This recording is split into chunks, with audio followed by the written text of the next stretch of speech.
100 ರೂಪಾಯಿ ಕಲೆಕ್ಟ್ ಮಾಡಿಕೊಟ್ರೆ ಮಿಸ್ಟರ್ ಅರವಿಂದ್ ನಮಗೆ ಬರೋದು ಬರೀ 13 ರೂಪಾಯಿ ಮಾತ್ರ. ನ್ಯಾಯನಾ ಸರ್? ಯಾಕೆ ಸುಮ್ಮ ತಪ್ಪ ಇದು ಮಾಡ್ತಾರೆ? ಎಲ್ಲ ತಪ್ಪು, ಎಲ್ಲ ತಪ್ಪು ತಪ್ಪು ತಪ್ಪು ತಪ್ಪು.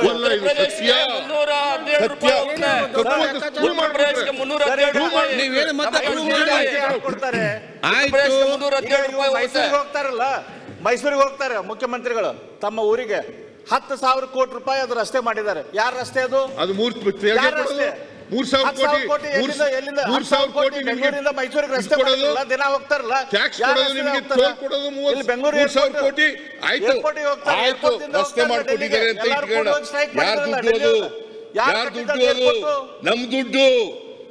ನಾವು 100 ರೂಪಾಯಿ ಕೊಟ್ಟರೆ ಬರೀ 13 ರೂಪಾಯಿ ಮಾತ್ರ ವಾಪಸ್ ಬರೋದು.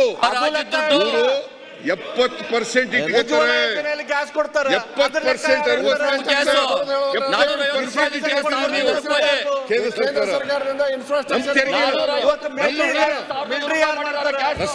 ಚೇತನ್ 60 ಬಂಡೂರು ಕುರಿಗಳಿಂದ 6 ಲಕ್ಷ ಗಳಿಸ್ತಿದ್ದಾರೆ. ನೀವು ಕೂಡ ಅವರಿಂದ ಕಲಿಬೇಕಾ? ಅವ್ರ ಜೊತೆ ವಿಡಿಯೋ ಕಾಲ್ನಲ್ಲಿ ಮಾತಾಡಬೇಕಾ? ಈಗಲೇ ಫ್ರೀಡಮ್ ಆಪ್ ಡೌನ್ಲೋಡ್ ಮಾಡಿ. ರೈಲ್ವೆ ಯಾರು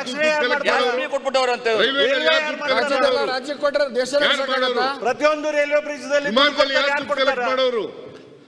1,200 ರೂಪಾಯಿ ಗ್ಯಾಸ್ ಸಿಲಿಂಡರ್ ಫ್ರೀ ಆಗಿ ಕೊಡ್ತೀವಿ. 50% ರೈಲ್ವೆ ಲೈನ್ ದುಡ್ಡು ಕೊಡ್ತೀವಿ ನಾವು. ಗ್ಯಾಸ್ ಯಾರು ಕೊಡ್ತಿದ್ದಾರೆ? ಯಾರು ದುಡ್ಡು? ಅದು 1,200 ರೂಪಾಯಿ ಗ್ಯಾಸ್ 4,30,000 ಕೋಟಿನಲ್ಲಿ ಅದರಲ್ಲೇ ಕೊಡ್ತಾ ಇದ್ದಾರೆ. ಅದನ್ನ ಹೇಳ್ತಾ ಇಲ್ಲ. ಅದೇನ್ ಬರ್ತಾ ಇದೆ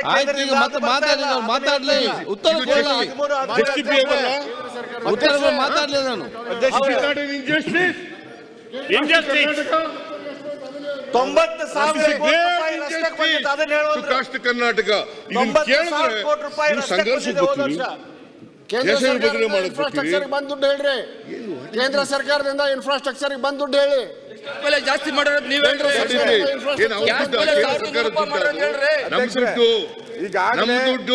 ಸನ್ಮಾನ್ಯ ನಿರ್ಮಲಾ ಸೀತಾರಾಮನ್ ಅವರು ಇದಕ್ಕೆಲ್ಲ ಉತ್ತರ ಕೊಟ್ಟಿದ್ದಾರೆ.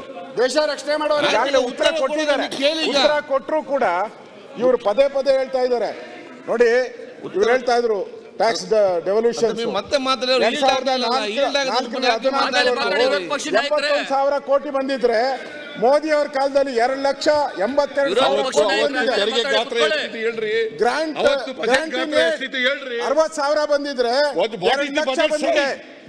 ಇನ್ನೂ 44% ಜಾಸ್ತಿ ಬಂದಿದೆ. 90,000 ಕೋಟಿ ಕೊಟ್ಟಿದ್ದಾರೆ. ಅದನ್ನ ಹೇಳ್ತಾ ಇಲ್ಲ ಇವರು. ರೈಲ್ವೇಸ್ಗೆ ಹಣ ಕೊಟ್ಟಿದ್ದಾರೆ. ಮನಮೋಹನ್ ಸಿಂಗ್ ಸರ್ಕಾರ ಇದ್ದಾಗ ಚಾಲೆಂಜ್ ಮಾಡಿ ಹೇಳ್ತೀನಿ, ಮನಮೋಹನ್ ಸಿಂಗ್ ಸರ್ಕಾರ ಇದ್ದಾಗ ಬಂದಿದೆ ಆಗಿದ್ರೆ